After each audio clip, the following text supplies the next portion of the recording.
제게 가인과 아벨의 이야기는 접할 때마다 매우 공감이 됩니다. 저 또한 3살 위로 형이 한 명이 있기 때문입니다. 제가 어렸을 때도 아벨과 공감하며 왜 형들은 이렇게 난폭할까 생각했던 것 같습니다. 아무래도 제가 둘째고 형이 더 나이가 많기 때문에 자연스럽게 형이 먼저 받게 되는 것들이 있었는데 제가 생각나는 그 먼저 받게 되는 것들에 대해 제가 시기와 질투를 느꼈던 것 같습니다. 그중 제일 기억에 남는 것은 형이 초등학교를 졸업했을 때인데 저희 외삼촌께서 형과 사촌형을 데리고 싱가포르로 졸업여행을 떠나신다고 하신 겁니다. 근데 같은 조카인데 형은 단지 졸업했다는 이유만으로 좋은 데 데리고 가고 전 집에 남아야 한다는 사실이 불공평하다 생각했고 질투가 났습니다. 외삼촌께서는 제가 졸업하면 그때 저도 꼭 데려가겠다 말씀하시고 형들과 여행을 떠나셨습니다. 어린 마음에 전 너무 서럽고 화가 났습니다. 그때 저는 무슨 일이 꼭 있더라도 꼭 삼촌과 여행을 떠나겠다고 다짐했지만 초등학교 졸업을 하지 못하고 캐나다로 이민을 오게 돼서 제 계획이 흐지부지해져 버렸습니다. 하지만 외삼촌의 약속을 잊어버리지 않고 대학생이 돼서야 외삼촌과 페루로 여행을 기필코 갔다 왔던 기억이 있습니다. 어떻게 보면 형제 자매 간의 시기 질투는 기피하기 쉽지 않은 부분인 것 같습니다. 같은 부모님을 공유하며 경쟁해야 하기 때문입니다. 이러한 경쟁은 동물의 세계에서도 찾아볼 수가 있습니다. 식욕이 왕성한 포식자인 검독수리 어미는 한 번에 보통 2개의 알만 낳는다고 합니다. 대부분의 경우 한 알이 다른 알보다 빨리 부화하여 어미의 관심과 사랑을 독차지하게 됩니다. 그리고 늦게 태어난 둘째는 죽게 되는 경우가 허다한데 그 이유는 더 큰 첫째가 먹이를 둔 다툼에서 우위를 다지며 먹이를 독점하기 때문입니다. 심지어 첫째가 둘째를 물어 죽일 때도 있다고 합니다. 인간 세상 또한 둘째가 태어나면 첫째가 질투하기 마련입니다.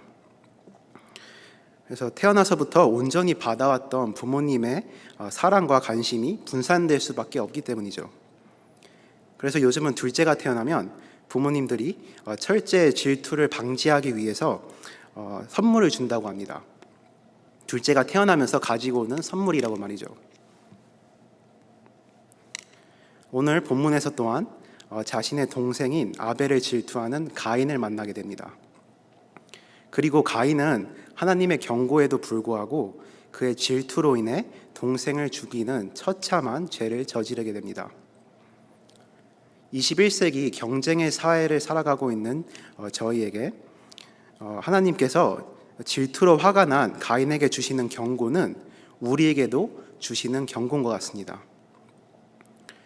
오늘 본문 말씀을 통해 시기 질투로 생기는 화를 향한 하나님의 경고를 잘 새겨 듣고 죄를 다스리시는 성도 여러분 될 수 있길 바랍니다. 성경에서 형제 간의 시기 질투는 자주 등장합니다. 야곱은 에서의 장자권에 대해 질투합니다. 그리고 요셉의 형들 또한 요셉이 아버지 야곱으로부터 받은 채색옷, 즉 아버지로부터 받는 사랑에 대해 질투했습니다. 오늘 본문의 가인은 아벨이 하나님으로부터 받은 인정에 대해 질투합니다. 아벨이 받은 인정은 무엇에 대한 인정입니까? 바로 그가 드린 제사, 즉 예배에 대한 인정이었습니다. 가인과 아벨은 각자 하나님께 제사를 올리며 예배를 드렸습니다. 가인은 농사하는 자였기에 땅의 소산을 제물로 드렸고 아벨은 양을 치는 자였기에 양의 첫 새끼와 그 기름을 제물로 드렸습니다. 그리고 하나님께서는 아벨의 제물은 받으셨으나 가인의 제물은 받지 않으셨습니다. 아벨의 예배는 합당하다 인정받고 가인의 예배는 합당하지 못함으로 거절당했다는 것입니다. 여기서 질문이 하나 생깁니다. 하나님께서는 왜 아벨의 제물은 받으시고 가인의 제물은 받지 않으신 걸까라는 질문을 하게 됩니다. 성경 본문에서는 그 이유를 정확하게 말해주지 않기에 이런저런 해석들이 제한되어 왔습니다. 어떤 해석가들은 아벨의 제물이 피 흘림이 있는 제물이었기에 기쁘게 받으셨고, 가인의 제물은 그렇지 않았기에 기쁘게 받지 않으셨다고 주장하기도 했습니다. 하지만 레위기를 보면 하나님께서 속죄를 위한 속죄 제물은 피 흘림이 있는 제물을 요구하시지만 봉헌적으로 드려지는 곡식 제물인 소제 또한 기쁘게 받으셨다는 걸 알 수가 있습니다. 그리고 본문에 쓰고 있는 제물이란 단어는 히브리어로 민하라는 단어인데, 민하는 선물이라는 뜻으로 하나님께 봉헌적으로 드리는 제물을 뜻하기에 피 흘림이 있고 없고의 문제는 아닌 것 같습니다. 그렇다면 아벨과 가인이 드린 제사 사이의 차이점은 도대체 무엇이었을까요? 히브리서의 저자가 명백하게 저에게 설명해 주고 있습니다. 믿음으로 아벨은 가인보다 더 나은 제사를 하나님께 드림으로 의로운 자라 하는 증거를 얻었으니, 아벨이 드린 제사는 바로 믿음의 제사였다는 것입니다. 아벨이 양의 첫 새끼와 그 기름을 제물로 드렸다는 점에서 왜 그의 제사가 믿음의 제사였는지 엿볼 수가 있습니다. 첫 새끼를 제물로 삼았다는 점은 하나님께서 하나에 그치지 않고 계속해서 새끼를 보내주실 거라는 아벨의 믿음을 보여주고 있다 할 수가 있습니다. 그리고 당시 동물의 기름은 제일 풍부하고 값진 부분으로 여겼기 때문에 아벨이 믿음과 감사함으로 하나님께 최상의 것을 제물로 올려드렸다는 것을 볼 수가 있습니다. 반면에 가인의 제사는 이러한 믿음의 제사와는 동떨어진 제사였기에 하나님께서 받지 않으셨다는 것입니다. 본문에선 가인은 첫 수확이라든지 같은 아무런 부가 설명이 없이 그냥 땅의 소산으로 제물을 드렸다 말하는 걸 볼 때 가인의 제물은 그냥 보여주기식 제물이 아니었을까 생각이 됩니다. 가인의 속마음은 본문에 나오진 않기에 정확하게 알 수는 없지만 예수님께서 보시는 가운데 헌금함에 거액의 헌금을 돈을 넣으며 난 주머니에서 이만큼이나 드려 하며 헌금했던 부자들과 비슷했던 마음이 아닐까 싶습니다. 하나님보다 자신이 중심에 있는 예배였다는 것입니다. 가난한 중에도 자기 생활비 전부를 바친 가부가 보여준 믿음의 예배와는 거리가 있었다는 것입니다. 믿음의 예배에서는 무엇이 드러납니까? 온전히 하나님의 사랑과 은혜가 우리의 믿음을 통해 드러나게 됩니다. 이 모든 것이 하나님의 은혜다 하며 말입니다. 하지만 자기중심적인 예배에서는 내가 드러나야 합니다. 내가 이 정도야 하며 말입니다. 교회 예배드리러 와서 나를 드러내려는 사람이 어디 있을까 생각하실 수도 있습니다. 하지만 성도 여러분, 예배의 자세는 여러분들이 삶을 대하는 태도입니다. 4절, 5절을 자세히 보시면 하나님께서는 아벨의 제물뿐만 아니라 아벨 그 자체 또한 받으셨다 하십니다. 그리고 반대로 가인의 제물뿐만 아니라 가인 또한 받지 않으십니다. 이 말인즉슨 우리의 제물이나 교회에서의 예배뿐만 아니라 우리의 삶 자체가 하나님께 거룩한 산 제사로, 영적 예배로 드려져야 한다는 것입니다. 내가 드러나는 삶이 아니라 우리의 삶을 통해 하나님의 사랑과 은혜가 이 세상에 드러날 수 있도록 살아야 한다는 것입니다. 내가 낮아짐으로 하나님께서 높임 받으시기에 시기와 질투가 침투할 공간조차 내주지 않게 됩니다. 우리가 이러한 참된 예배의 삶을 살 때 우리 안에 영적 회복이 있고 우리 공동체 안에 영적 회복이 있고 우리가 살아가는 이 세상에 영적 회복이 있을 것입니다. 그런데 반대로 우리가 자기 중심적인 삶의 자세를 취하게 되면 내 삶 속에서 내가 드러나는 것이 더 중요하기 때문에 서로 경쟁하고 시기, 질투하며 하나님과의 관계는 물론 서로 간의 관계가 무너지게 됩니다. 영적으로 무너지게 되는 것입니다. 담임 목사님께서 영적 회복을 위한 40일 구시기도를 인도하고 계신데 13일째에 이사야서 1장 13절에서 14절 말씀을 묵상하셨습니다.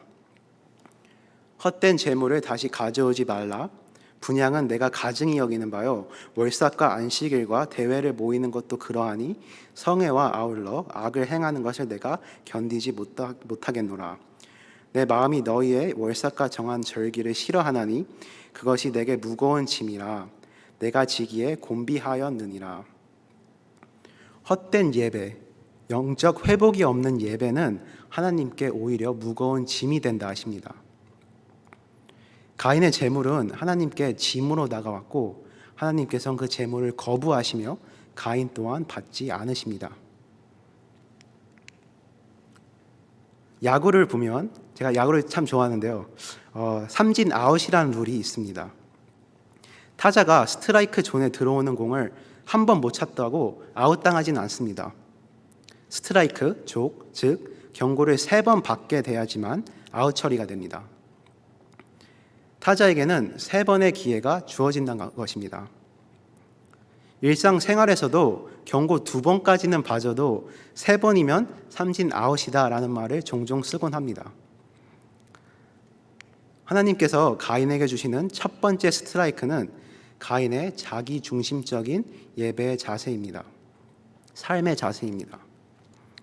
그의 재물을 받지 않으심으로 가인에게 경고하시지만 그래도 아직은 만회의 기회가 충분히 있다는 것입니다.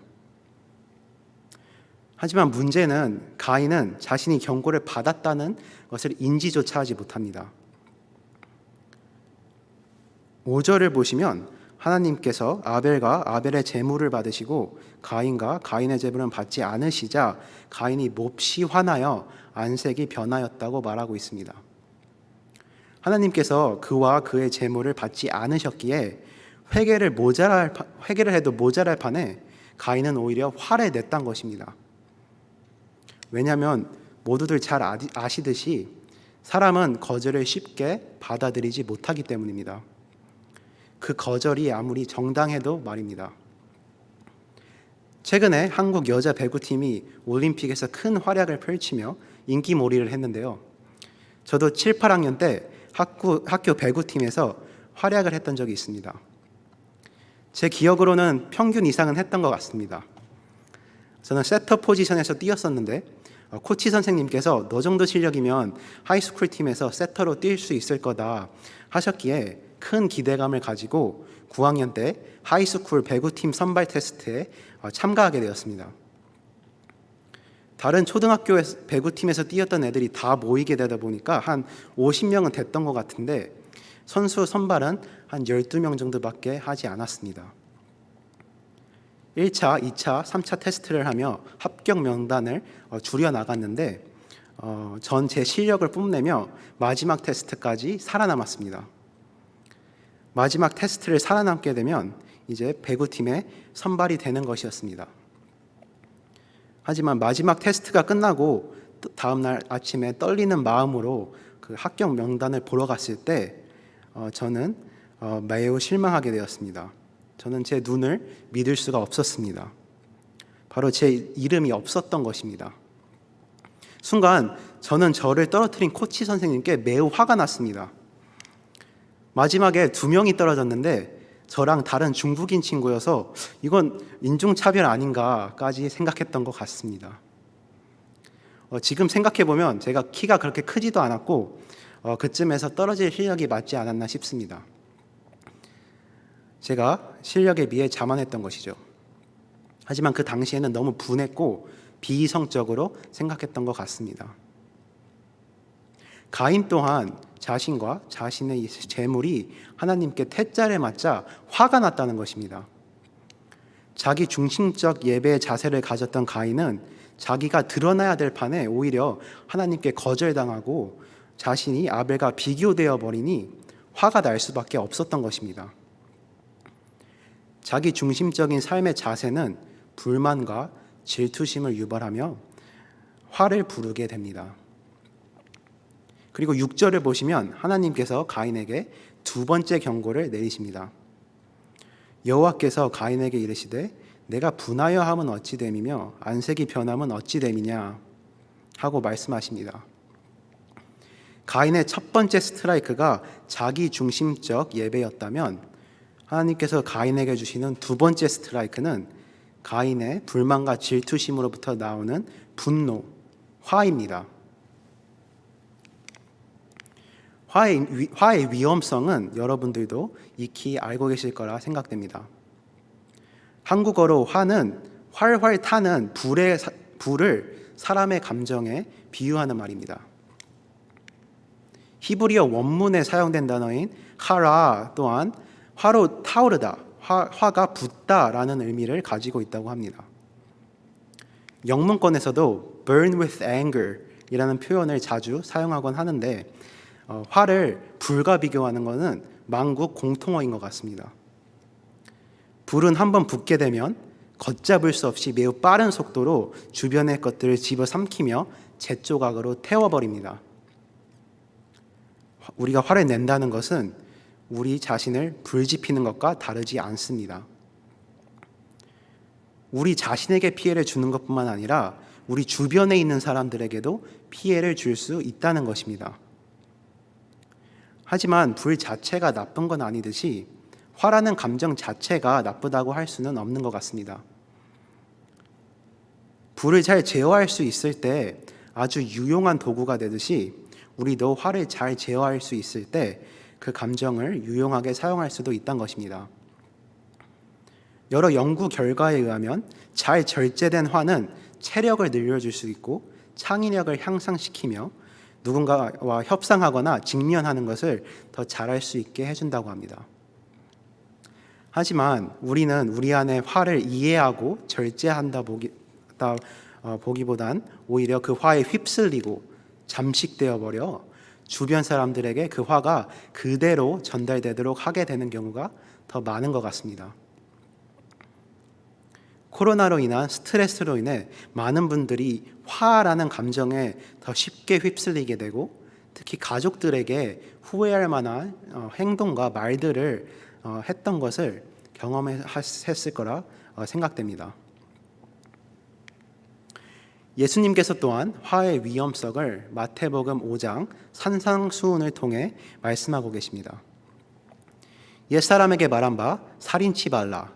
누구든지 살인하면 심판을 받게 되리라 하였다는 것을 너희가 들었으나 나는 너에게 이르노니 형제에게 노하는 자마다 심판을 받게 되고 형제에 대하여 나가라 하는 자는 공에 잡히게 되고 미련한 놈이라 하는 자는 지옥불에 들어가게 되리라. 예수님께서는 우리가 우리의 이웃을 향해 화를 내고 화가 담긴 욕들을 내뱉게 될 때 우린 살인자와 다른 것이 없다고 말씀하시는 겁니다.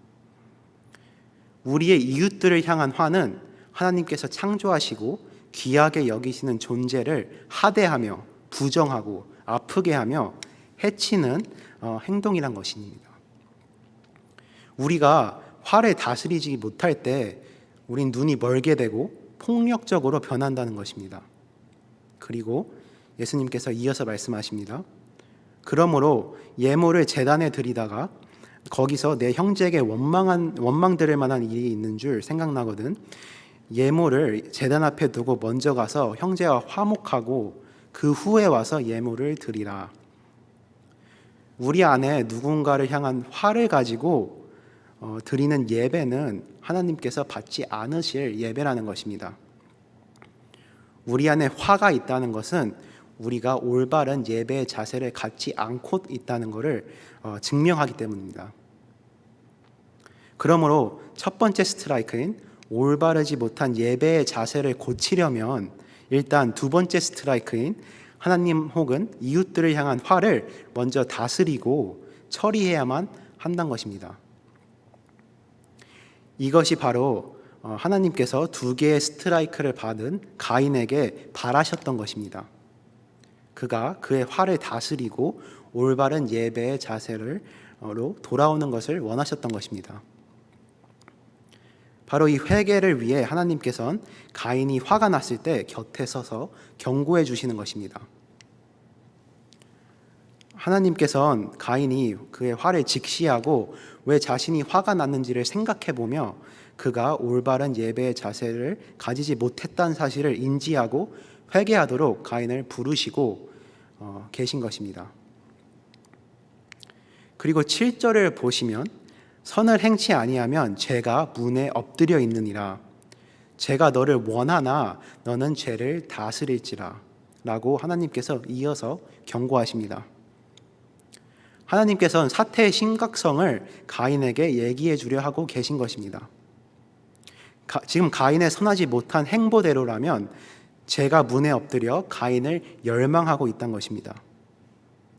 하나님께서는 죄를 사자같이 먹이를 탐하는 짐승처럼 표현하십니다. 이대로라면 가인이 문 앞에 기다리고 있는 죄의 먹잇감이 되는 것은 시간 문제라는 것을 가인에게 말씀하고 계신 것입니다. 계속해서 야구 비유를 사용해 보자면 어떻게든 가인을 삼진 아웃시키려고 가인 앞에서 공을 던질 준비를 하는 투수를 연상시킵니다. 그러므로 하나님께서는 가인에게 자신의 화를 직시하고 다스림으로 문 앞에 기다리고 있는 죄를 다스리라고 촉구하시는 겁니다. 화가 잔뜩 난 가인이 회개를 하기 위해선 그의 화를 소화하는 것이 필요합니다. 가인의 불타오르는 화는 그의 눈과 귀를 멀게 하며 감정적으로 행동하게 하고 있기 때문입니다. 화를 다스리기 위해선 감정과 이성을 잘 분리시킬 줄 아셔야 합니다. 심리학에서는 이것을 자아분화라고 칭합니다. 연료와 공기가 골고루 섞여 있을 때 불이 더욱 활활 타오르듯이 화 또한 감정과 이성이 구분되지 못하고 섞여 있을 때 더욱 주체하기가 힘들어집니다. 이것이 바로 감정과 이성이 융화되어 있다고 표현합니다. 반대로 불에서 공기를 차단하면 불이 꺼지듯이 화 또한 우리의 이성을 감정으로부터 어느 정도 떼어놓을 수 있게 되면 더욱 쉽게 진정시킬 수 있다는 것입니다. 그러므로 화를 잘 다스리기 위해선 자아 분화가 잘 이루어져야 합니다. 사람이 어릴 때는 자아 분화의 정도가 낮지만 성장해 가면서 자아 분화의 정도를 이루어 나가게 됩니다. 사람이 성숙해지는 부분 중 하나인 것입니다. 하지만 중요한 점은 어른들조차도 제각각 다른 수준의 자아 분화를 보인다는 것입니다. 높은 수준의 자아 분화를 위해서는 자신의 감정을 이성적으로 바라보는 연습을 의식적으로 해야 합니다. 내가 갑자기 화가 났을 때 바로 감정적으로 행동하는 것을 참아내고 멈출 줄 알아야 합니다. 잠시 멈추고 그 상황으로부터 어느 정도 거리를 두며 하나님 앞에 나와 기도하며 왜 내가 화났는지를 천천히 생각해보고 이해하려는 시간을 가질 줄 알아야 한다는 것입니다. 그럴 때 하나님께서 우리에게 말씀하시려는 것이 무엇인지를 인지하고 우리의 화를 다스리며 우리 앞의 죄를 다스릴 수 있을 것입니다. 하지만 가인은 자아 분화가 부족했던 것인지 하나님의 경고에도 불구하고 자신의 화를 추스리지 못하며 감정적으로 행동하게 됩니다.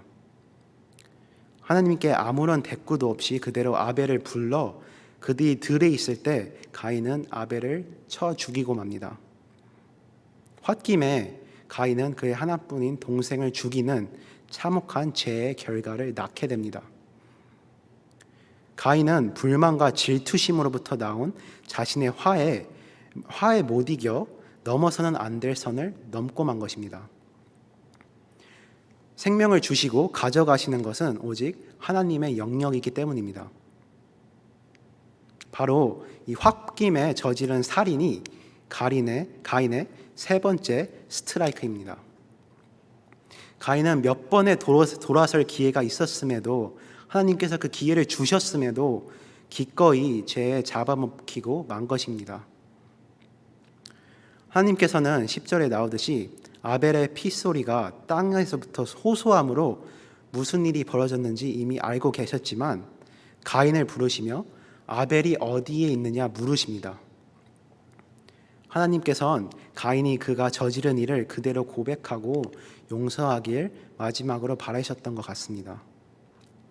하지만 가인은 내가 알지 못하나이다, 내가 아우를 지키는 자니까 라고 대답하며 끝까지 아주 뻔뻔한 거짓말을 하고 있습니다.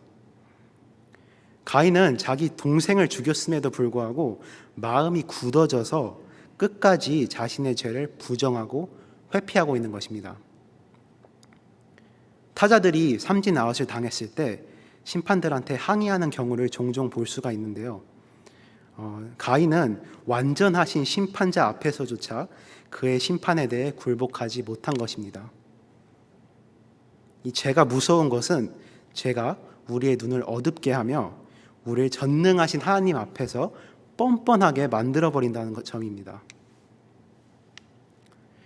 삼진 아웃당한 가인에게 하나님께서는 심판을 내리십니다. 11절, 12절을 보시면 가인이 아벨을 죽인 땅에서 저주받아 더 이상 그 땅에서 농사짓지 못하므로 그 땅에서 살지 못하며 유리하는 방랑자 신세가 된다는 것이었습니다. 아담과 하와가 죄지음으로 에덴 동산에서 추방당하고 하나님의 임재로부터 멀어졌듯이 가인 또한 그가 살던 땅으로부터의 추방, 아웃을 당하며 하나님으로부터 더욱 멀어지게 된다는 것입니다. 죄는 우리를 하나님으로부터 단절되게 합니다. 영적 죽음을 경험하게 합니다. 이것이 바로 죄의 대가인 것입니다. 이 가인의 모습이 오늘날 우리의 모습이지 않나 생각하게 됩니다. 우린 자주 자기 중심적인 삶의 태도를 가지고 살아갑니다. 주변 사람들과 경쟁하며 시기 질투합니다. 그리고 화에 휩쓸려서 해선 안 될 말들과 행동을 하며 주변 사람들을 공격하게 되고 아프게 합니다. 예수님께서 말씀하셨듯이 우린 살인한 것이나 마찬가지라는 것입니다. 가인과 별반 다를 게 없다는 것이죠. 우리 앞에서 우리를 원하고 있는 죄를 다스리지 못하고 항상 잡아먹히기 일쑤입니다. 하지만 오늘 말씀에서 드러나는 하나님의 은혜는 무엇입니까? 하나님께서는 가인의 곁에서 계속해서 경고하시고 부르셨다는 것입니다. 가인은 끝까지 회개하지 않았더라도 하나님께서도 끝까지 가인을 붙잡으셨다는 것입니다. 그리고 오늘날 우리에게도 똑같이 하신다는 것입니다. 우리 끝까지 쫓아오시는 하나님의 사랑을 우린 바로 예수님의 십자가 사건에서 볼 수가 있는 것입니다. 우리가 죄인되어 죄에 먹혀서 하나님께 멀어졌음에도 불구하고 예수님께서는 자신을 내어주시면서까지 우리를 회개와 구원의 자리로 이끄십니다. 성도 여러분, 하나님께서는 우리에게 경고하고 계십니다. 제가 문 앞에 엎드려 있다고 말입니다. 가인은 결국 그 죄에 굴복하고 끝까지 회개하지 않았지만 여러분은 회개함으로 죄를 다스리라고 하나님께서 말씀하고 계십니다. 하나님께서 함께 하십니다. 하나님께서 부르고 계십니다. 화를 다스리고 올바른 예배의 자세를 회복하셔서 죄를 다스리는 여러분 되시길 간절히 바랍니다. 기도하시겠습니다. 저희를 끝까지 붙으시는 은혜의 하나님, 오늘 저녁 하나님 말씀 앞에 서게 하심에 감사와 영광의 찬양을 올려드립니다. 오늘 회개하지 않는 가인의 모습을 보며 회개하지 않는 저희의 모습을 보게 됩니다. 하나님께서 계속해서 저희에게 경고하시고 부르심에도 올바른 예배의 자세를 갖추지 않으며 자기 중심적인 삶을 살고 시기 질투하며 저희의 화에 못 이겨 죄에 잡아먹히게 된 적이 너무나도 많습니다. 이런 저희를 용서하여 주시옵소서. 하나님, 저희가 저희 앞에 엎드려 있는 죄를 다스리길 원합니다. 화를 다스리고 올바른 예배의 자세를 회복하여 오직 하나님만을 높여드리는 삶을 살길 원합니다. 저희의 힘만으론 불가능합니다. 예수님의 사랑과 성령님의 인도로 저희를 이끌어 주실 것을 믿사오며 이 모든 말씀 예수 그리스도의 이름으로 간절히 기도드립니다. 아멘.